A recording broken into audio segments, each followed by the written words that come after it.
Hai semua, nama saya Cikgu Shirley.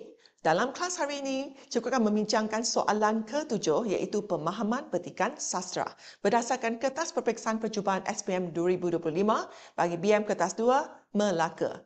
Okey, jadi mari kita baca soalan dulu.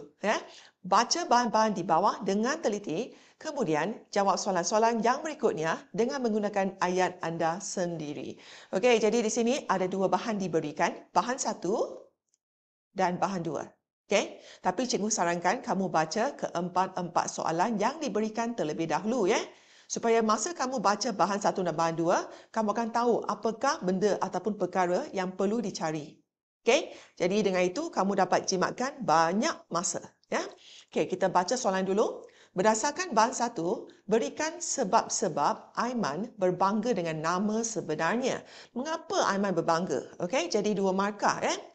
Okey, soalan kedua pula, berdasarkan semua bahan iaitu bahan 1 dan 2, nyatakan kesan-kesan, the effect jika tidak berfikir dahulu sebelum berkata-kata. Means if you don't think first. Okay, don't think before speaking. Okay, jadi 3 markah. Yang ni kamu perlu rujuk bahan 1 dan bahan 2 ya. Okey, kemudian untuk soalan ketiga pula, ni adalah berdasarkan pendapat anda. Okey, jadi nanti kita akan bincang soalan ketiga. Okey, bagi soalan keempat pula adalah tentang cadangan-cadangan. Okey, jadi maksud ni ialah soalan ketiga dan keempat, kamu tak dapat cari jawapan daripada bahan 1 dan 2. Tapi berdasarkan pengetahuan calon SPM. Okey, jadi calon perlu guna pengetahuan dan jawab soalan 3 dan 4. Okey, yang ni soalan kibat. Jadi soalan 3 ialah 3 markah, soalan 4 ialah 4 markah ya. Okey, mari kita cuba cari jawapan bagi soalan 1, iaitu mengapa Aiman Akil berbangga namanya. Okey, bangga akan namanya.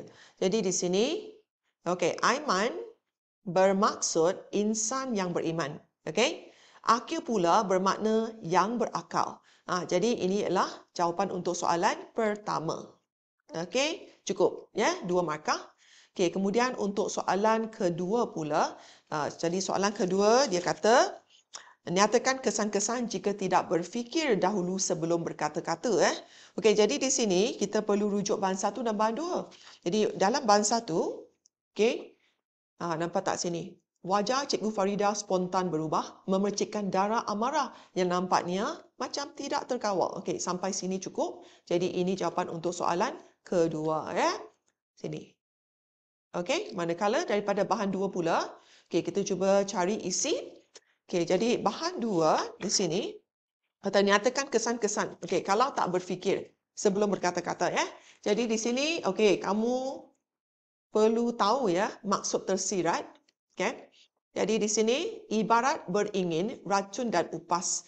Jadi maksud ni ialah ni akan apa? Memudaratkan hidup masyarakat. Akan memudaratkan hidup masyarakat. Okay. Kemudian untuk seterusnya, okey, sini boleh ditimpa bahaya besar.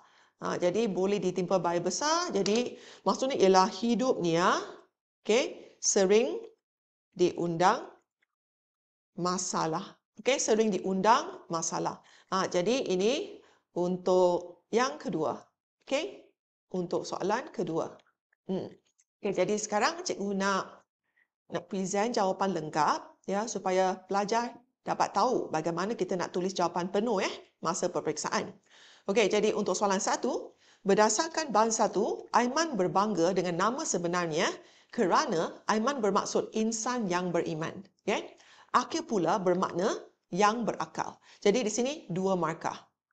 Okey, bagi soalan 2 pula berdasarkan semua bahan. Jadi di sini berdasarkan bahan 1, antara kesan jika tidak berfikir dahulu sebelum berkata-kata ialah menyebabkan wajah Cikgu Farida spontan berubah dan seperti memercikkan darah amarah sini. Ya.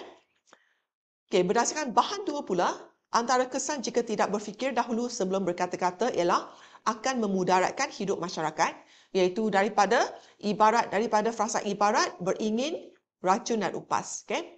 Dan hidupnya sentiasa dirundung masalah. Okay, daripada boleh ditimpa bahaya besar. Okay? Okey, jadi di sini berapa markah? 3 markah. Okey, 3 markah. Jadi pastikan kamu dapat satu isi daripada bahan 1, lepas tu 1 atau 2 isi daripada bahan 2.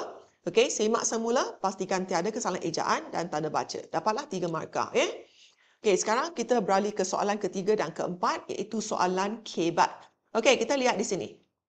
Okey, cikgu dah sediakan jawapan di sini. Jadi ini berdasarkan pengetahuan am calon, ya. Pengetahuan am calon. Okey, jadi mari kita lihat jawapan yang cikgu dah sediakan di sini.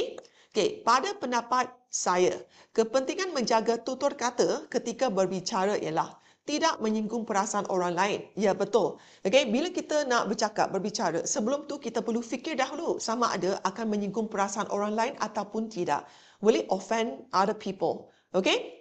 Selain itu, kita tidak akan kehilangan kawan yang baik. Okey, we won't lose a good friend. Ya, nanti mereka unfriend you kan, block kamu dalam media sosial. Okey, tidak akan kehilangan kawan. Okey, bukan itu saja, kita akan dihormati oleh orang lain. Will be respected by people. Okey, ya, saling menghormati. Jadi dapatlah 3 markah, ya. Okey, untuk soalan keempat. Okey, jadi di sini dalam bahan 1, Aiman digambarkan seorang murid yang pintar dan mempunyai IQ yang tinggi.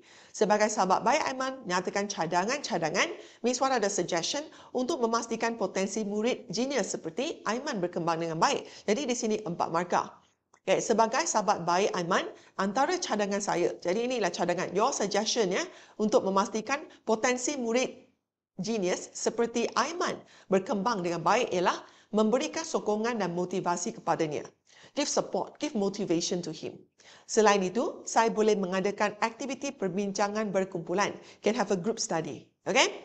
Seterusnya, saya akan menggalakkan rakan menyertai pertandingan atau bengkel. Ya, kerana kawan kamu seorang yang genius kan. Jadi, suruh kawan menyertai pertandingan ataupun bengkel.